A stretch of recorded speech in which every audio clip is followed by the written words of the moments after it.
É com profunda alegria e respeito que eu entrego a palavra para a palestrante da noite.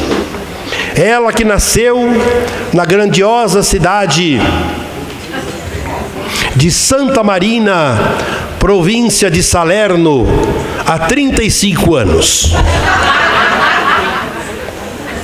Veio para o Brasil em tenra idade, acompanhada da irmã nossa Marina, que já foi fazer o favor de virar nossa mentora, deu a ideia de fazer e foi ser mentora. Trabalha muito mais lá, tadinho, cuidando de nós. E a sua mãe, já que o pai já estava aqui. Papai e mamãe, que estão naquela foto ali, Dona Luísa, já voltaram, ali a Dona Luísa, o seu Orestes ali na outra, já voltaram para o mundo espiritual. Marina também, mas nós estamos aqui e hoje saudamos a nossa presidente da Itália para o mundo, Ângela Maria Giudice de Oliveira.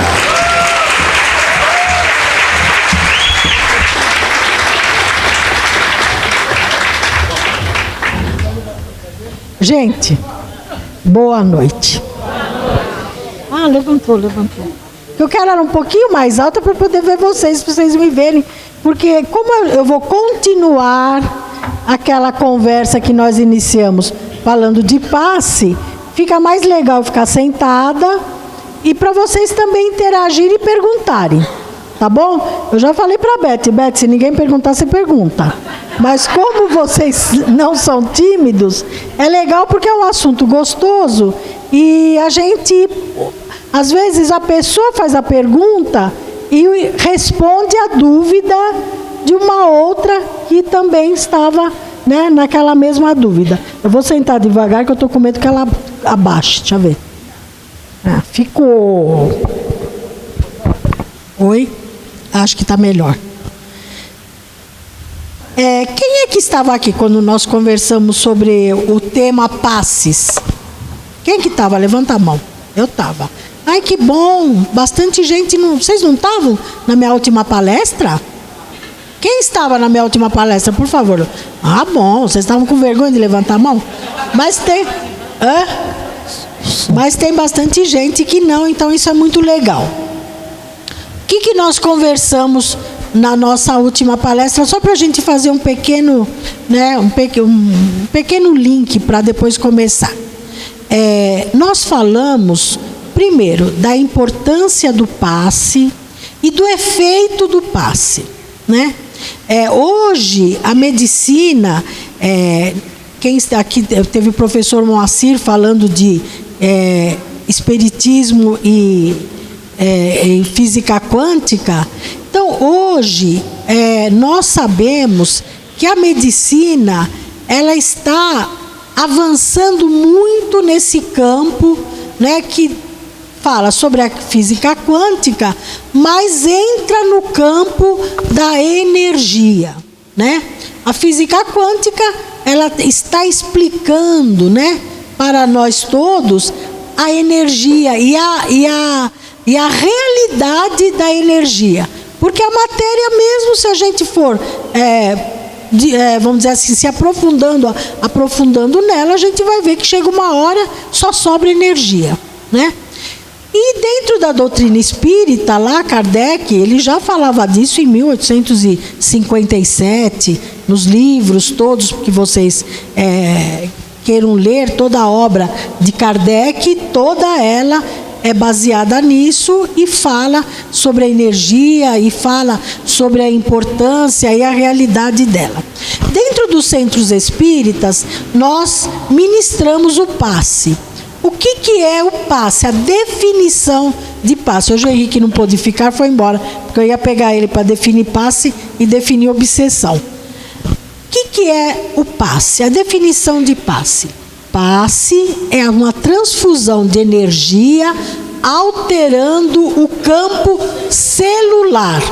Então, gente, o passe que nós tomamos nas salas, ela tem a função de interferir no nosso campo celular, fazendo com que ele volte a se reequilibrar.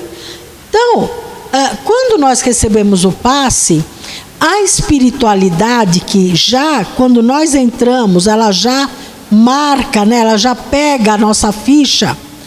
Ela então já sabe qual é o nosso problema. Nós temos um problema de saúde, então o atendimento feito em qualquer das salas será no campo da saúde. Mas eu tenho um problema de saúde, mas eu também tenho um problema financeiro. Então, dentro das salas de passe, nós teremos 2 equipes. A primeira que vai tratar das nossas questões financeiras. A segunda equipe, ela vai tratar conosco das nossas questões físicas, da nossa saúde. Então, nós estamos já com 2 equipes na mesma sala. Mas eu, além do problema de saúde, eu tenho um problema financeiro, mas tenho também um problema familiar. Ok. Então, será convocada a terceira equipe. Então, nós teremos uma equipe tratando da questão financeira. Aí, em segundo lugar, nós teremos a equipe tratando da questão familiar, né? Então, o problema de família será tratado pela segunda vez. E pela terceira vez, então, será tratado o problema de saúde. Porque aí serão necessários aparelhos que são colocados, será necessário fluidificar a água de forma diferente, não é? Muitas vezes são feitas, sem que a gente perceba, cirurgias espirituais complexas, tudo acontecendo nas salas de passe. Injeções, medicamentos que são ministrados, tudo isto é feito por equipes especiais e dadas ali na sala de passe. E nós sabemos disso porque quando fomos ao Chico, nós dissemos da limitação nossa, inclusive de espaço, porque o nosso salão é grande, mas nós não temos muitas salas de passe, né? Então o Chico disse para nós, não se preocupe, por quê?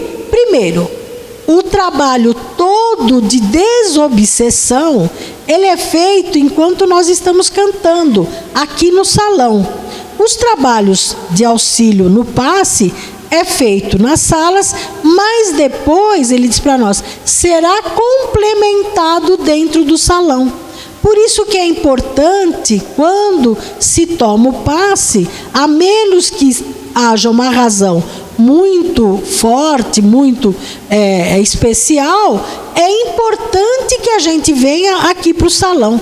Tudo isso nós conversamos com vocês na minha última palestra.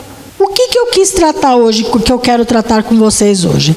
Eu quero tratar dos problemas quando são espirituais. Então, quando nós estamos sofrendo um tipo de problema, que eu também vou conversar, mas acontecendo porque existe uma intervenção, não é, de um espírito ou de muitos espíritos atuando sobre mim, vou colocar eu de exemplo, e isso então pode me gerar tanto um problema de saúde quanto um problema emocional e mental, e aí vai desdobrando, problema financeiro, problema familiar, e aí o leque é grande também.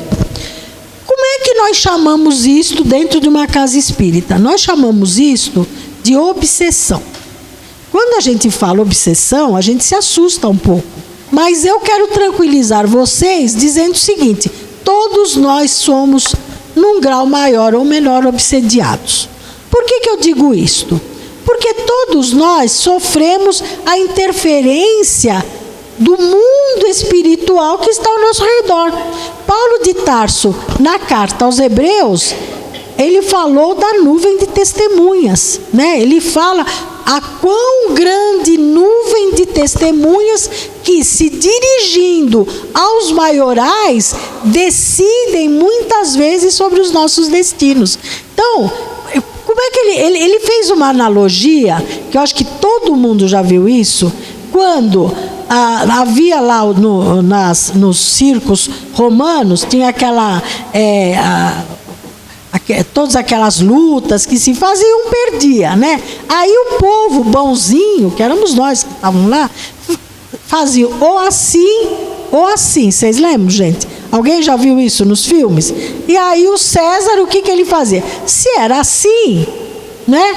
Ele mandava soltar aquela pessoa que perdeu. Se era assim, né? Aquela pessoa já passava para o mundo espiritual. Nós temos também essa nuvem de testemunhas que Paulo de Tarso fala para nós, né? Falou lá para a carta aos Hebreus e para nós também. Por quê?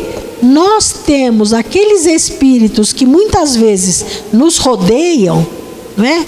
E que às vezes com razão, às vezes sem razão nenhuma, simplesmente porque querem atazanar a nossa vida, eles se aproximam de nós e começam a emanar aquela energia adoecida em nossa direção.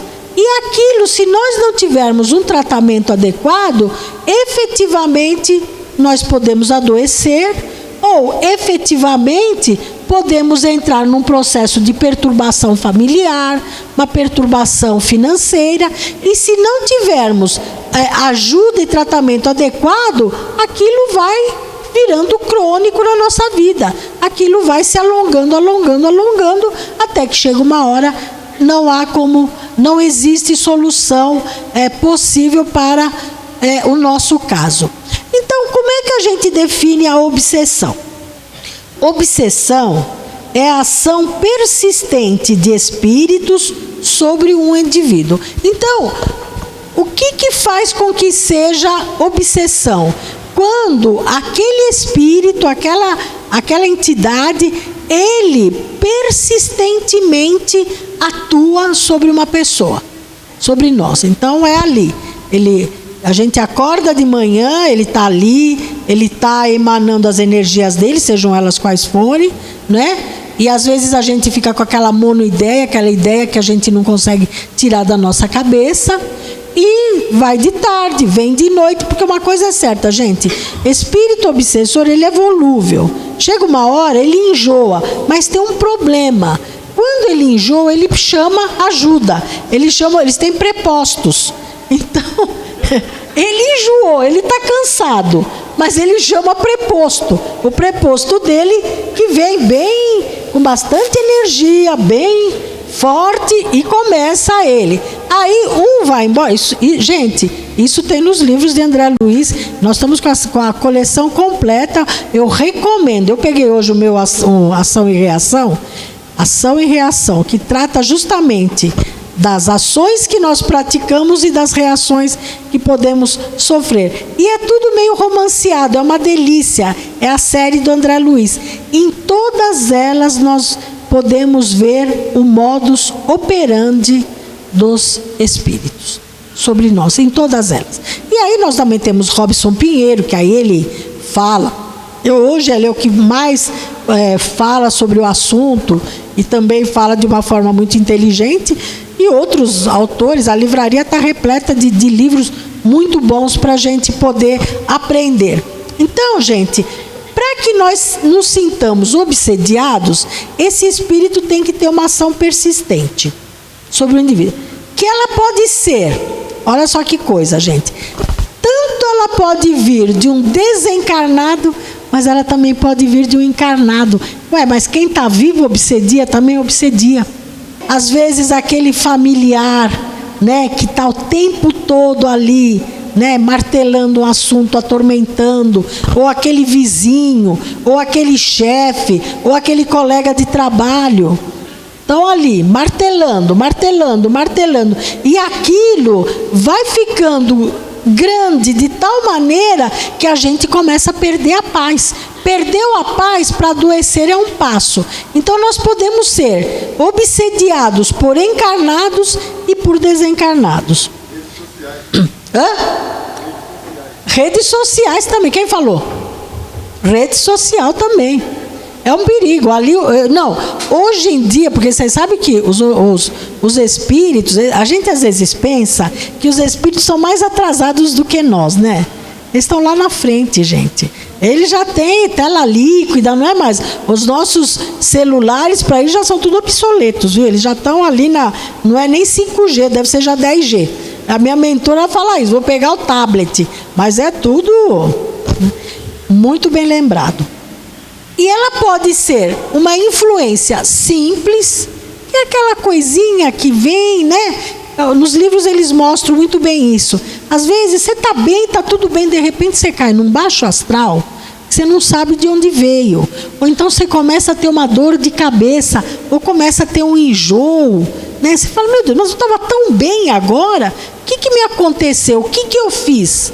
Né? Você não fez nada, é que passou ali um espírito e achou você simpático. Achou você simpática? É verdade. Achou a sua casa acolhedora, né? Porque uma casa acolhedora, gente, não é uma casa com flores, uma casa que se ora.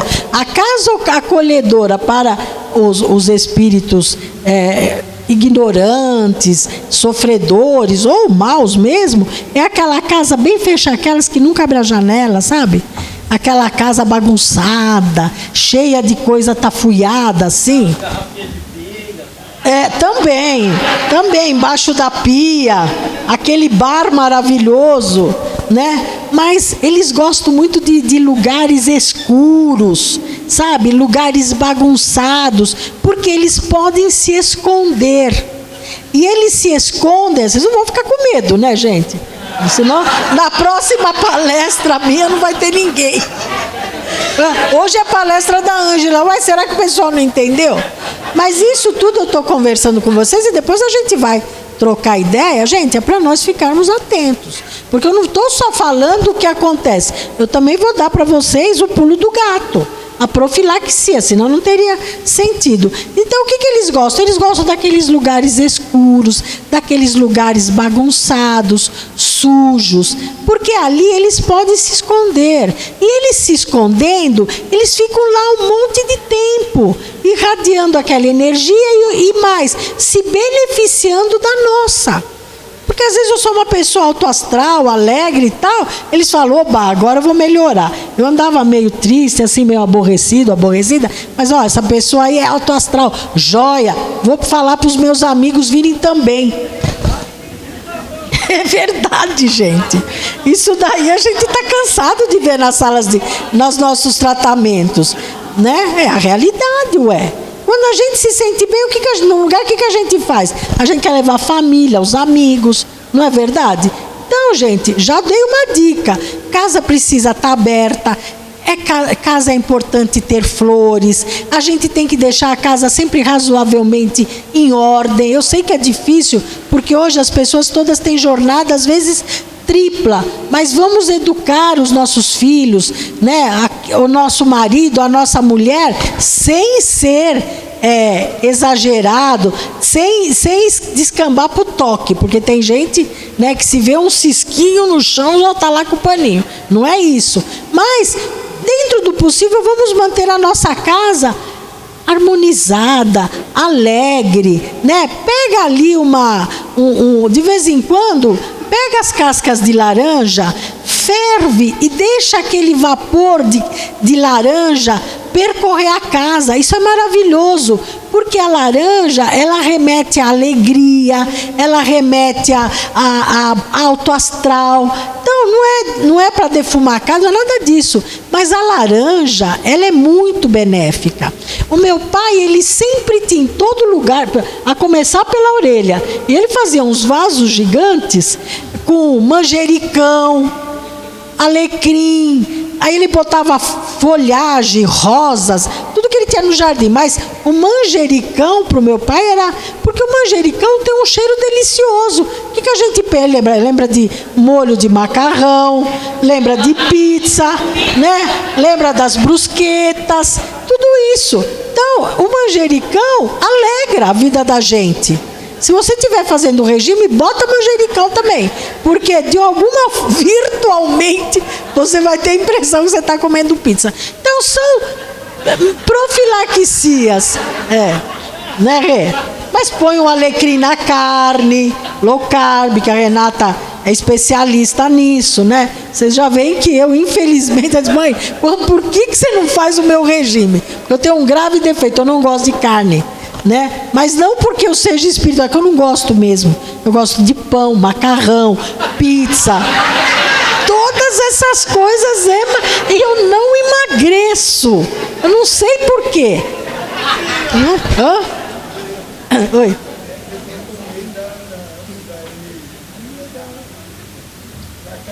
Energia da casa. Pensamento, brigas, né? A pessoa espera chegar em casa para começar a brigar. Aí já, mas a gente vai falar disso depois nos filmes. E aí, então ele diz assim, olha, pode ser uma influência simples, essa que eu falei, que a pessoa gosta da casa da gente, e até uma completa perturbação do organismo físico e das faculdades mentais, e eu estendo familiar, financeira e tudo mais, né, gente? E aí, a gente tem que buscar a solução para isso. O que eu posso fazer para, primeiro, modificar a energia da minha casa? O que eu posso fazer? O que está ao alcance das minhas... eu adoro pôr sal grosso atrás da porta, eu gosto de defumar a casa. Eu nunca vou dizer para vocês que sim ou que não, porque a pessoa, eu defumo minha casa há 20 anos. Quem sou eu para dizer para você não defume? Continue defumando, nada contra. Não é? Eu gosto de manter sempre o alho e o sal grosso atrás da casa. Também não vou te criticar, né?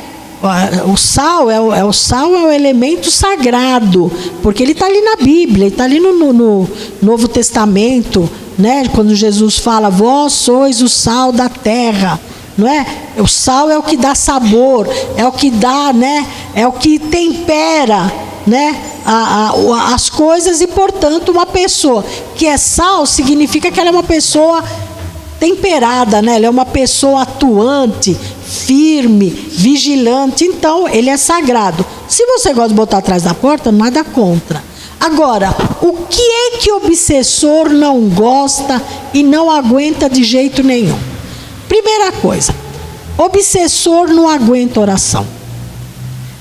A oração, gente, e eu quero até ler depois um trecho do Evangelho, não existe regra. A doutrina espírita, ela não dá regras de como orar. Ela tem até ali um monte de oração no final da página, mas ela diz, ore do jeito que você quiser. Eu gosto de fazer meditação. Maravilha. Eu gosto de fazer o Ho'oponopono. Maravilha. Sabe o que é isso?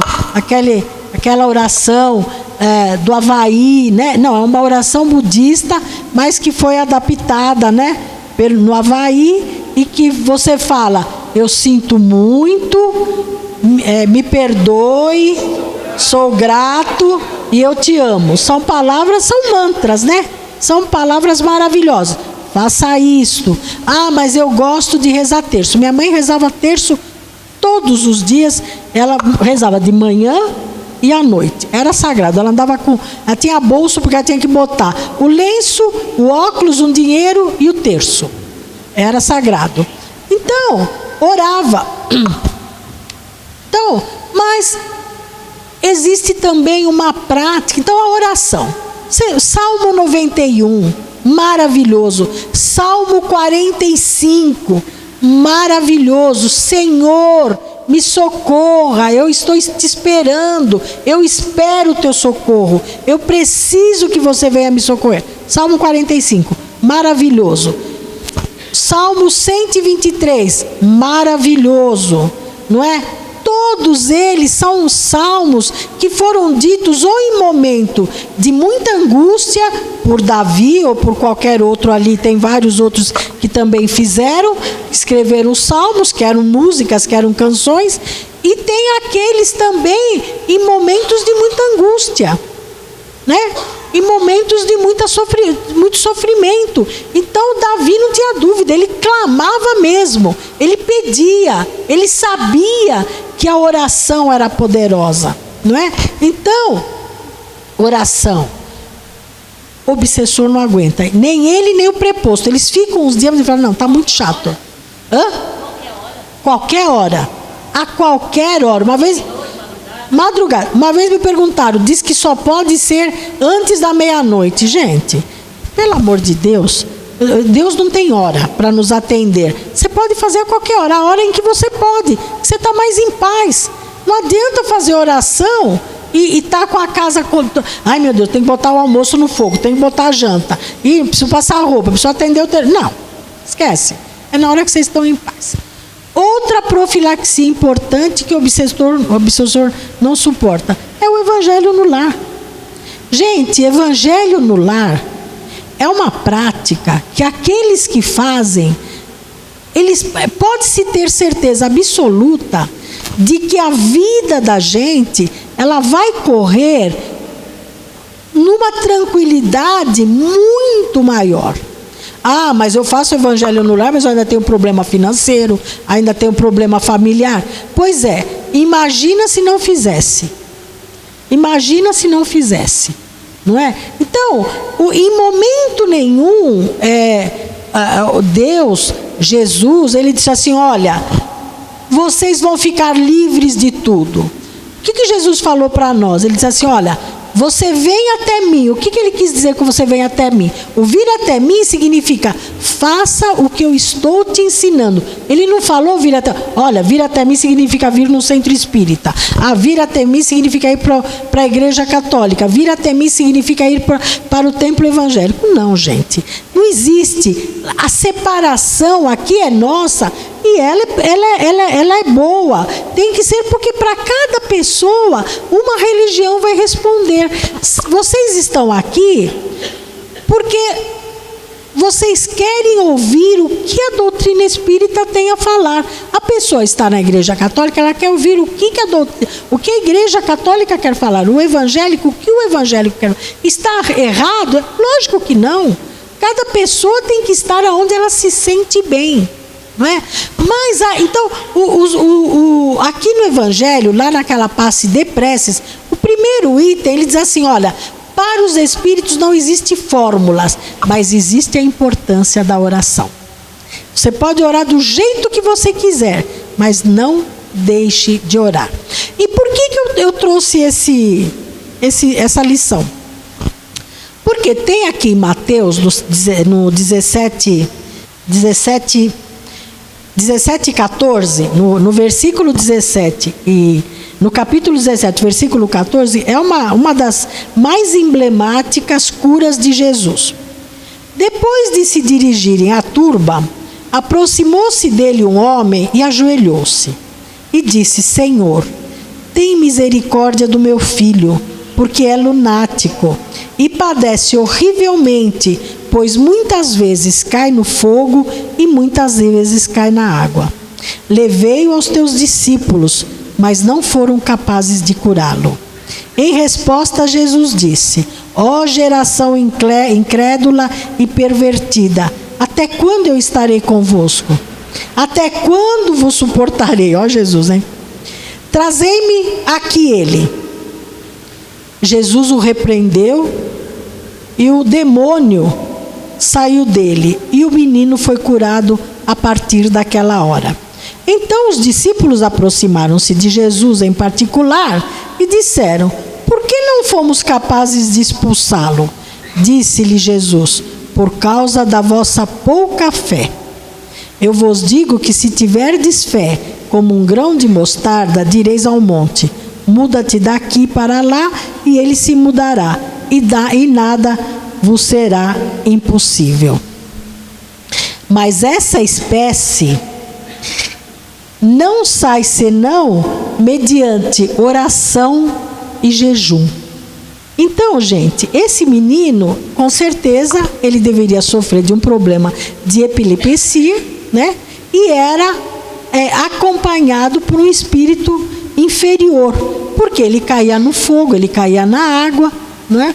E esse homem, ele foi apresentar aos discípulos de Jesus e os discípulos não conseguiram curá-lo, não é?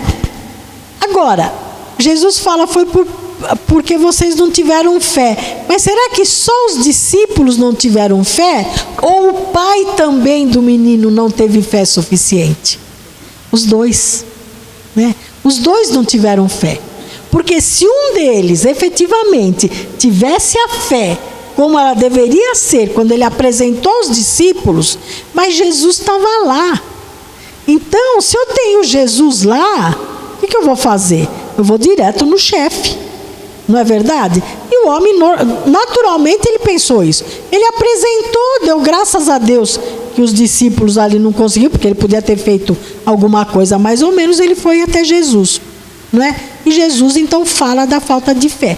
Mas Jesus, ele pondera uma coisa, ele fala a oração e o jejum. Mas aí fica meio incoerente. Por quê? Porque os discípulos de Jesus não jejuavam. Tanto que João Batista, num determinado momento, os discípulos, aliás, de João, foram questionar Jesus. Por que nós, os fariseus jejuam, nós que somos discípulos de João, jejuamos e os seus discípulos não jejuam? Aí Jesus explicou, mas se o noivo está aqui, que era ele falou, vai ter cabimento uma pessoa ficar de luto enquanto o noivo está aqui, porque o jejum naquela época não era primeiro, a pessoa não comia, rasgava todas as roupas, tinha que jogar cinzas nos cabelos, né? Ele tinha que pôr sacos, vestidos de saco, ele tinha que ficar deitado no chão, não podia comer. Então era uma prática muito forte, muito, né, drástica. E os discípulos, eles estavam caminhando com Jesus, eles estavam andando com Jesus, eles estavam aprendendo. E Jesus, ele não alterava as leis celestiais, mas as materiais ele foi alterando. Ele falou, eles não comiam de sábado, eles para comer lavavam a mão 500 vezes, faziam todas aquelas práticas. E quando Jesus entrou e foi comer, eles falaram, mas você não lava a mão? Ele falou, não, porque o ruim não é o que entra pela boca, é o que sai, né? Quando Jesus fez as curas aos sábados, mas você cura de sábado? Ele falou, se um bicho teu está despencando, você vai deixar o bicho despencar? Ele falou, se você é cioso com os teus animais, né? Então a pessoa vai ter uma ovelha, é sábado, caiu no barranco, deixa desbarrancar. Ele ia lá salvar, né? Porque Jesus conhecia o eleitorado dele. Ele falou, por que eu vendo uma pessoa em sofrimento, não vou curar? Então, o que Jesus, ele disse o jejum, porque o jejum significava uma prática extrema, não é? Então, o que ele quis dizer naquele momento? Eu fui buscar isso aí em várias eu fui buscar no que o padre fala, fui buscar no que o evangélico fala, porque o evangélico jejua, eles fazem os jejuns deles, né? E o espírita também. Todos eles, cada um ao seu modo, diz que o simbolismo do jejum, na verdade, significa o quê? Significa a contrição íntima. Quer dizer, quando eu realmente me revisto daquela condição de que eu sou necessitado. Eu necessito do amparo de Deus. Eu necessito da intervenção de Jesus na minha vida. Quando eu estou imbuído desta verdade, desta realidade, mas imbuído verdadeiramente, é como se eu estivesse praticando o jejum. Não é? E imbuído dessa condição verdadeira, então quando eu começar a orar, a minha oração, ela terá um poder, uma força inimaginável. Então, gente, muitas vezes eu me incluo nisso. Não pense que eu consigo fazer todas essas coisas de uma forma... Não, são momentos, esses daí raros, em que a gente consegue de verdade entrar nessa comunhão. Mas quando a gente consegue entrar nessa comunhão, as coisas, elas fluem para nós.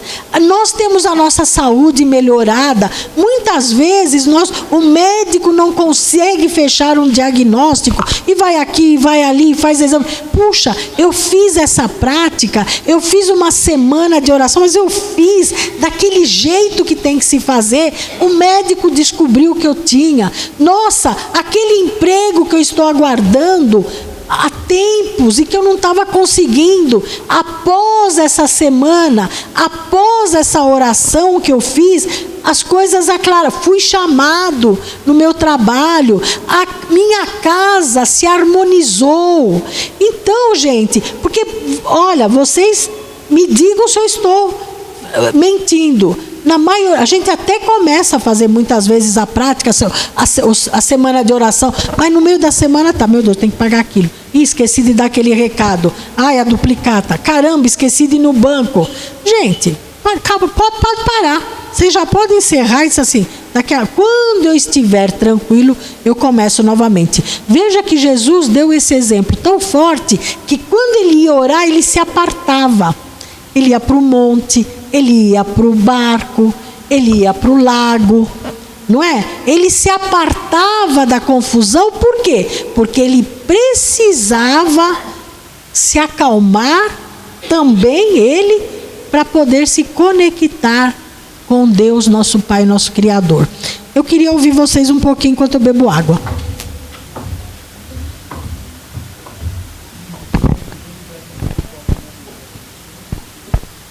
Obrigada.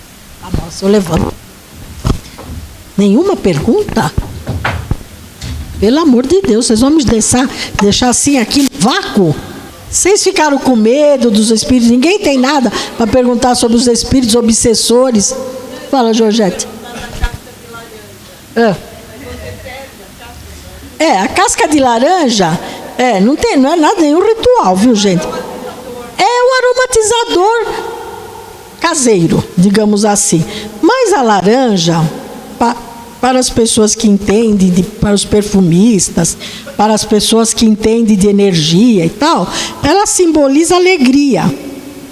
Quando você ferve as cascas de laranja, deixa ferver, porque aí vai passando, o vapor vai entrando na casa. Ela te remete à energia. Isso é tão verdade. Uma vez eu estava assistindo um programa que não é o Irmãos à Obra, era venda de casa, eram bem dos antigos. E o que ele fazia?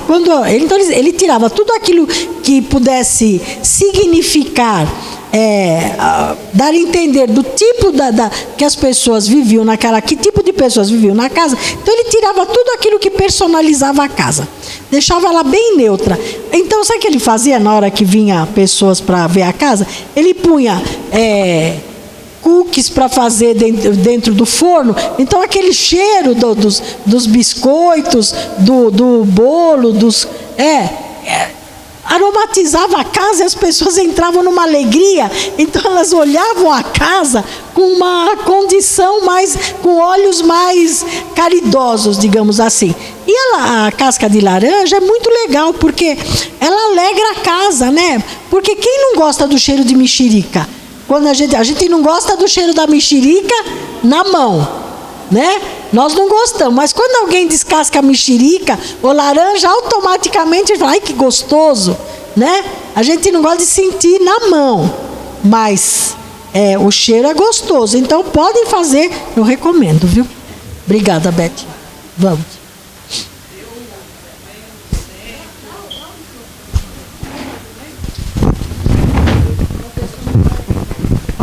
Senão vocês não vão ouvir, né? Então vamos lá. Eu venho no centro, eu oro, tal, mas meu marido é um perturbado. O que não é o caso, porque ela está dando um exemplo. É um exemplo, é só um exemplo. Ele tem outras perturbações, não são essas. E aí eu venho tudo, faço a minha parte, mas ele não faz a parte dele. O que o Centro Espírita pode me ajudar? Muito, muito legal isso. Veja, quando às vezes acontece assim, o que eu recomendo para a pessoa quando vem conversar comigo? Traga uma foto. Por quê? Primeiro, quando a gente faz o tratamento, eu sempre digo assim, olha, no primeiro tratamento vai ser feita a limpeza grossa. O que é a limpeza grossa? A limpeza grossa é a faxina. Aquela faxina que a gente levanta tapete, levanta o sofá, desencosta tudo, porque vai olhar em todos os cantos. Então, a faxina grossa. Então, a primeira sequência de passes, o que vai acontecer? Equipes espirituais vão na casa, vão identificar quais os problemas naquela casa. Ele tem é o marido, é a mulher, é o filho. Bem, mas ele tem problemas. Mas por que esse problema está sendo originado? Está sendo originado porque tem ali uma entidade, um espírito que perturba, que é um espírito já de outras vidas, que encontrou a pessoa e agora se instalou lá e está perturbando o marido, está perturbando a... Muito bem, o que podemos fazer para ajudar? Bem, em primeiro lugar, será socorrida a pessoa, no caso a vítima, que não tem vítima, né? Porque hoje nós somos vítimas, mas ontem nós fomos os algozes, porque nenhum obsessor vem para perto da gente se a gente já não obsediou ele lá para trás.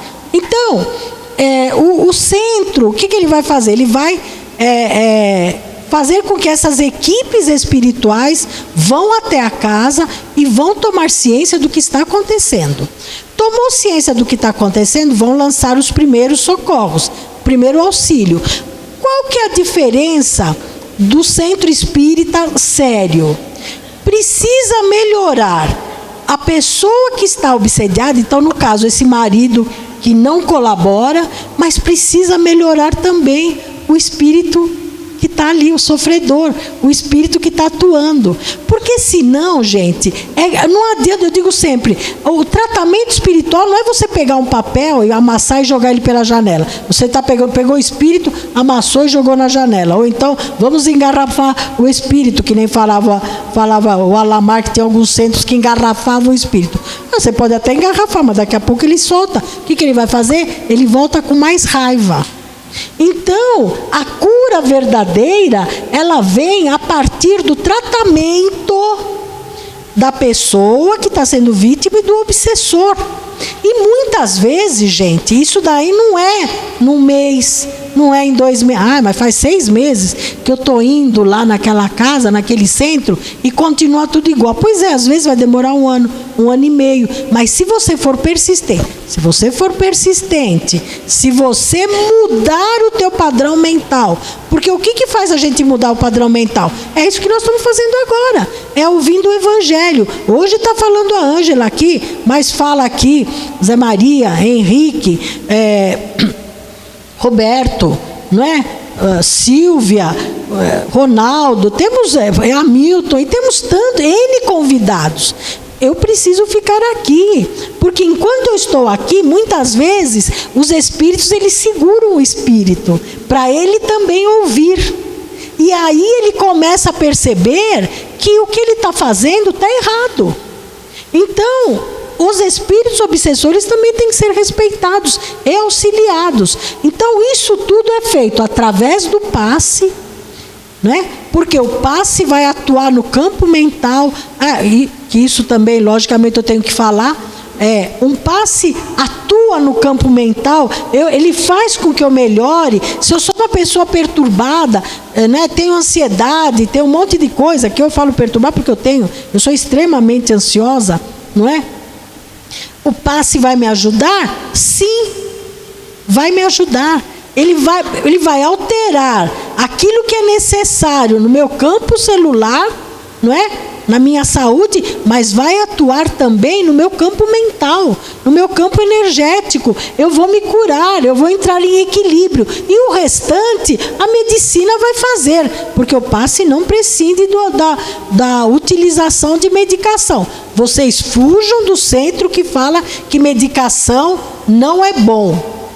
Se não fosse bom, Deus não teria permitido que houvessem cientistas, que houvessem médicos, que houvessem pessoas que estudassem e que descobrissem ali, né, aquele componente, aquele sal, e que vai beneficiar as pessoas. Se não é 100% eficaz, é porque as empresas farmacêuticas, infelizmente, elas veem muito pouco a nossa enfermidade e muito mais a lucratividade. Mas a gente espera que com o decorrer... Então, eles fazem a medicação para tratar a gente, não para curar, né? Então, aí o que eu recomendo? Paralelamente, um tratamento homeopático. Porque a homeopatia, porque o Hahnemann, ele era um grande médico. Mas por que ele deixou de praticar a medicina alopática, a medicina convencional? Porque ele viu que ela só tratava, ela não curava. E ele queria curar os seus doentes. Né? Minha mãe contava uma história que tinha um médico, né, lá em Santa Marina, os médicos eram muito respeitados, né? Aí ele precisou viajar. Zé Maria está me mostrando que já chegou a hora. Ele precisou viajar, e aí e o filho ficou no lugar. Aí chegou uma pessoa lá que tinha uma erisipela na perna, e ele falou, mas isso daí vai curar rapidinho. E deu ali um remédio, e o rapaz curou. Quando o pai voltou, o filho falou, nossa pai, mas aquela pessoa que veio aqui, você é tão fácil de curar, você nunca curou? Eu falei, então filho, porque pessoas, ele como aquele outro, pagaram tua escola, mantém a nossa família, não é? A gente vive disso. Então, infelizmente, a medicina ela trata, mas não temos outra coisa, então nós vamos nos tratar. E aí, a cura, ela virá se, logicamente, for permitido, porque Jesus, ele curou muita gente, mas muita gente ele também não curou, não é? Então, agora, oração, passe, água fluida, evangelho no lar e medicação, gente, a chance da gente superar dificuldades financeiras, superar dificuldades familiares e superar enfermidades, eu digo que bate uns 80% a 90%. Se a gente não está conseguindo, é porque aquilo que eu falei, aquela concentração nossa, aquela entrega, aquele jejum, entre aspas, a gente não está fazendo direito. Porque eu vou dizer uma coisa para vocês, às vezes a gente lê o Evangelho, está parecendo leitura dinâmica. Né? Aí você vai explicar, é autoexplicativo. Vamos falar, não é verdade? Você está fazendo o evangelho no lar, a pessoa fala assim, não, então, bom, não, a lição está muito clara. Tá bom, mas nós temos que falar, porque tem espíritos participando do nosso evangelho, e para ele não ficou claro, né? E a leitura, então, é aquele, não, mas pera, não é? Às vezes eu faço com o Zé Maria fala, então, porque ele faz o evangelho e eu faço o outro livro, né? A gente lê dois livros. Aí eu falo, bem, mas explica um pouco mais. Por quê? Né? Você entendeu, mas quem está aqui não entendeu, né? E a gente mesmo também é importante, porque senão fica sem eficiência, né? Eu brinco com ele, estou tomando ele porque eu não posso falar os outros. Então a gente sempre usa o exemplo que está próximo de nós, mas fica sem eficiência. Eu não estou orando, eu estou fazendo leitura dinâmica. Aí quando chega nas vibrações, e eu já vou encerrar, chega nas vibrações é aquilo, Senhor, muito obrigada por tudo que nós temos recebido, e peço pela semana que está começando, é ali, Senhor, eu te agradeço por tudo, muito obrigada, eu tenho isso, eu tenho aquilo, mas meu Deus, eu estou precisando disso, tem tal pessoa, falar com calma, falar bem, em letras de forma, né? Vai que o Espírito não ouve bem, eles mandam para a gente. Às vezes eu penso isso, eu falo, meu Deus, se eles mandam o Espírito já um pouquinho mais de idade, está com problema de audição, não é? Aí então tem que falar alto, tem que falar de forma clara, tenho que falar de forma objetiva o que eu quero, não é? O Emmanuel falou isso pro Chico. Emmanuel falou isso pro Chico. Não é? O que ele falou? Não sei, porque ele falou tanta coisa. Eu confirmei, vocês vejam que eu confirmo tudo. O Chico estava fazendo o evangelho e só estava ele estava sozinho. Aí ele estava cochichando, né? Ele não estava falando alto. Aí o Emmanuel apareceu e falou assim, Chico, fala alto, né? Ele falou assim, mas fala alto aqui, eu estou fazendo sozinho. Ele falou, tá mesmo? Dá uma olhada. E aí o Emmanuel falou para ele, muitos desses espíritos não leem pensamento, você vai ter que falar alto para eles poderem ouvir. Vocês entenderam? Porque eles não sabem ler pensamento. Né? Então é isso, gente. Às vezes o espírito que está lá com nós não sabe ler pensamento. E às vezes a audição deles também não é muito 100%. Então nós temos que explicar. Não só uma vez, vamos explicar várias vezes. Vai que não entende, não é? Gente, eu faço bilhete, eu falo alto, eu peço e falo se tiver gente com mal olhado, se tiver gente com energias negativas. Meu Deus, tira isso. Eu quero ser uma pessoa abençoada. Eu quero ser uma pessoa saudável. Consigo as coisas? Não consigo, mas estou sempre na esperança de que uma hora eles vão se enjoar e vou conseguir. Lógico. Eu estou rezando. Se não estou rezando à toa, não, eu não rezo à toa. Eu não faço as minhas orações à toa. Uma hora eu vou chegar lá. Né? Eu sempre digo isso. Uma hora a minha coluna, a dor vai se enjoar de mim. Ela vai passar. Não é? E eu estou o tempo todo pedindo. Tá bom, gente? Então, boa noite a todos, muito obrigada e que tenhamos uma semana grandemente abençoada. Que todos nós possamos ter uma semana de vitórias, de paz, de saúde e de lutas vencidas. É o que eu desejo a todos vocês.